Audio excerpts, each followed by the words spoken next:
please take a second to appreciate this print that I have in my room because it's so me-core. Is that cringe to say? And if you know me, you know I love a good gin and tonic.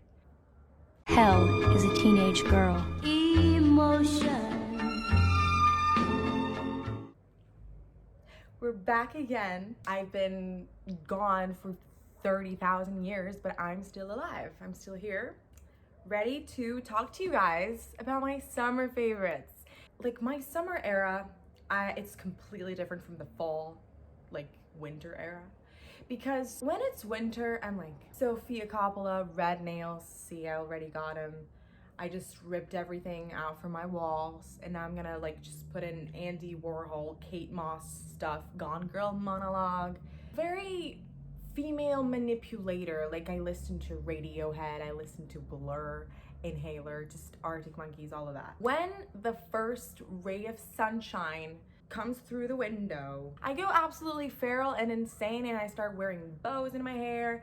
And then I listen to Taylor Swift and I read romance books, but like super corny romance books. I start watching rom-coms and I become a totally different person. And that's what I want to talk about because today I'm going to talk to you about my summer favorites, which would definitely not be my favorites if I read them now or if I watched them now or if I did any of these things today, because right now I'm in my fall, all too well 10-minute version, Christmas is right around the corner era. So I enter the summer being like, I really want this to be like a hot girl summer, but in a way that like, I don't want any men in my life. My playlists were fully created to just have like women in them. The Barbie movie, pink everywhere, super angsty, like teenage girl songs. We're obviously gonna start with books because why not? So the first one that I read was in like the transition of like the female manipulator and Belly from The Summer I Turned Pretty. I think that's the aesthetic we're going for. I'm like the female manipulator, which is like the main character of My Year of Rest and Relaxation, and Fleabag, and Black Swan. And then in the summer, I'm Belly from The Summer I Turned Pretty. Does that make any sense to you? I don't care. This was kind of in the transition, and I don't know what I was expecting with this book, but I read Bunny. And it's not at all the vibe that I'm trying to give to this video. I just wanted to talk about it because it's amazing. It's an amazing book. And you should pick it up if you're in your Fleabag era and like more like female manipulator and you like horror and stuff, because this book is messed up. It's crazy. It's not rom-com-y like the ones that I'm gonna talk about. It's insane. It's unhingedly insane, but I love it, and it's pink, so like I'm stupid and I'm dumb and I didn't realize that this was an unreliable narrator, so I was like, I didn't get the whole book.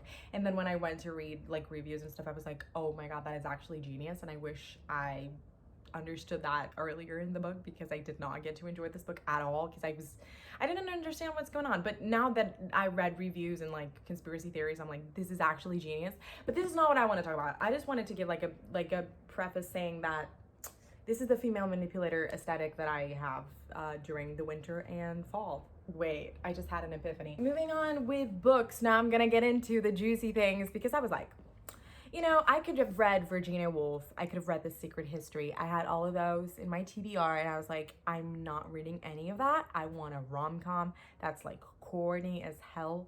I want to cry. I want to like flop my feet, be like, oh my gosh, this is so cute. I was feeling that, and I found the perfect thing. I had never heard of this book in my life, but I saw One Car, Five People, A Whole Lot of History, and you guys know I'm a sucker for any kind of book that has like a group of people. Like, I just love it. I sometimes searched on Wattpad, like group of teenagers, just like, I just want a story about a group of people. I love it. This is The Road Trip by Beth O'Leary. And oh my God, when I tell you my heart burst every single second of this book. I was just like, I was just in love. I was in love the whole time. I fell in love. I fell in love with this book. I fell in love in this book and with this book.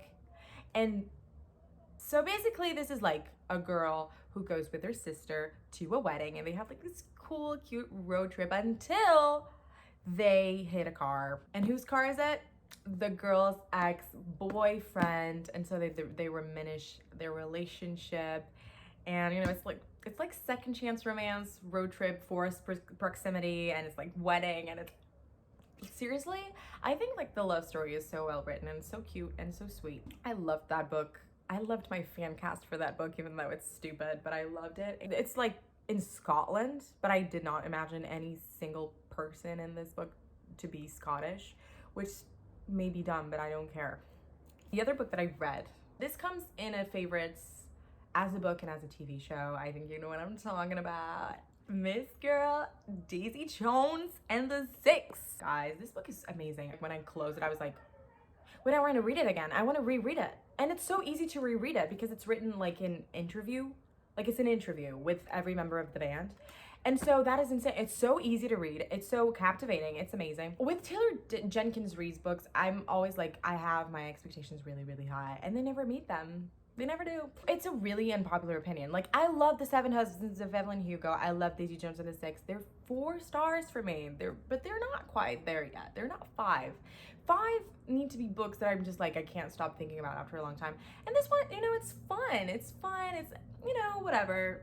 It breaks your heart a little, but it's fun. The one Taylor Jenkins Reid book that actually I did really like was Malibu Rising, which is a very unpopular opinion. No one likes Malibu Rising. And I'm like, sorry, but Greta Gerwig should adapt that into a motion picture and I would cry my eyes out. So, which takes us to TV shows. I am currently watching Daisy Jones and the Six.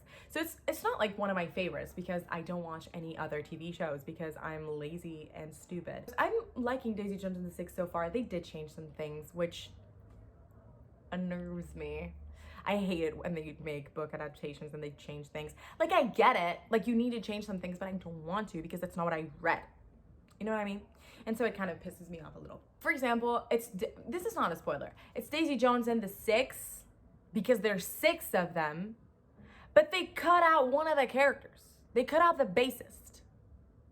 Why did they do that? And they're still called Daisy Jones and the Six anyway. That pissed me off. That did piss me off. Justice for Pete. Justice for you, my man.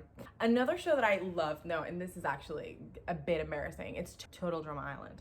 I've been obsessed with that show. I watch it every day with my brother. It's amazing. I love having like a team. Like, you get to pick a team. You pick a team. You pick a character that you see as yourself, and then it's better to see it that way because, you know, you see if you get eliminated or not. I'm Heather, and I didn't choose. That was my brother who gave it to me because she has a lot of, you know, similarities to me, even though she's a little bit of a bitch, and I'm not because I'm super sweet and amazing. Now, I have a confession to make, which is like, it's a bit worrying. I have this thing where if I like a TV show because of hot people there are in it, I will most likely not watch the show, but instead read the fan fiction. So I will know the plot, not because I watched the show, but because of the fan fiction. So a lot of the characters, I like imagine them in my head. The things don't happen exactly like they do on screen because I didn't watch it. I'm just reading it, so I just imagine things. And that happened to me with Outer Banks.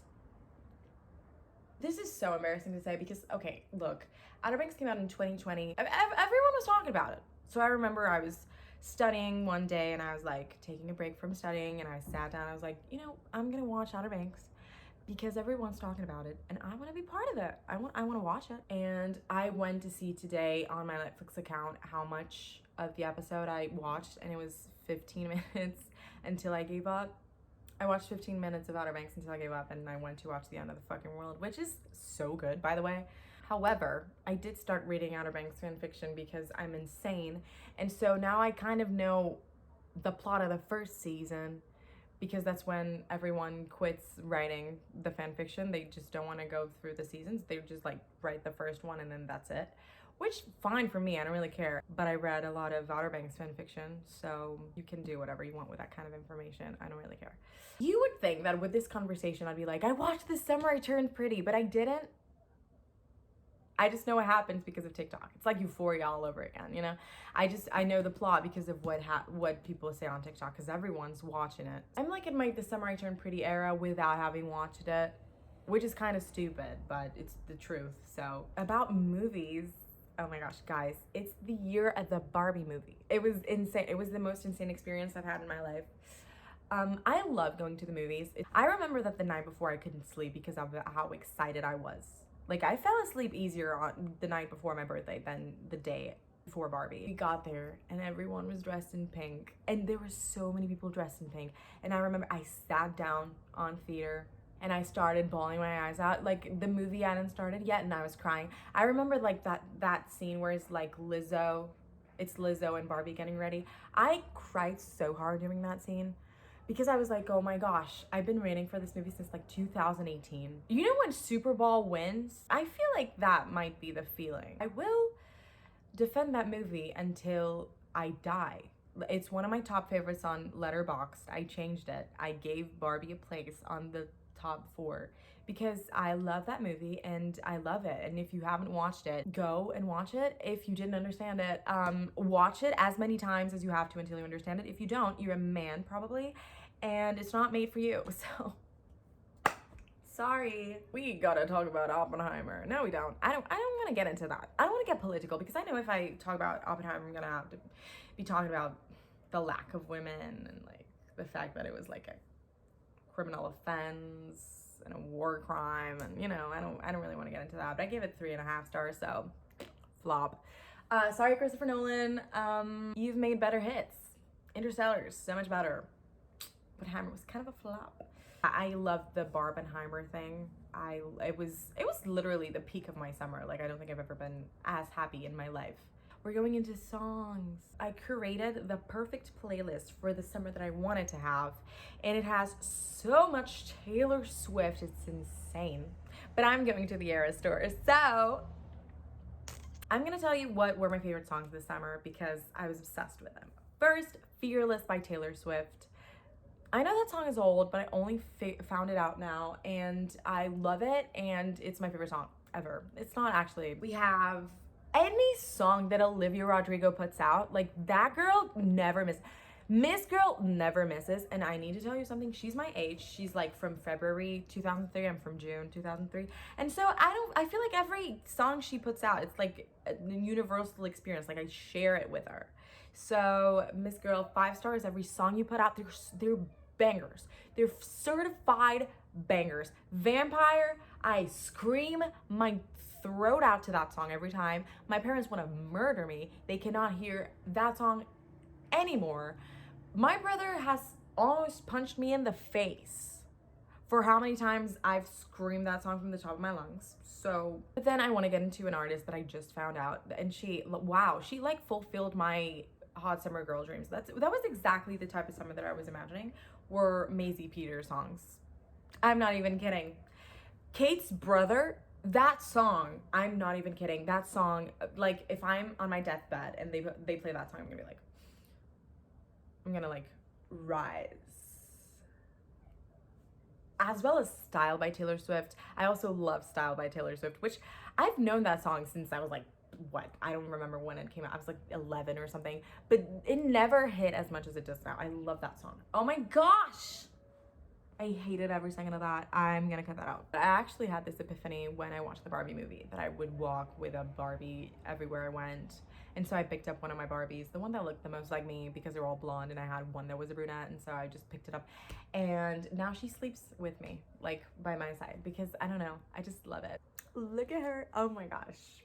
This used to be my favorite Barbie growing up because she was a brunette and she had green eyes. So I was like, oh my gosh. And so yeah, now she watches me sleep every night. She still has not murdered me, which is a bonus, I think. Thank you for not murdering me, Miss Girl.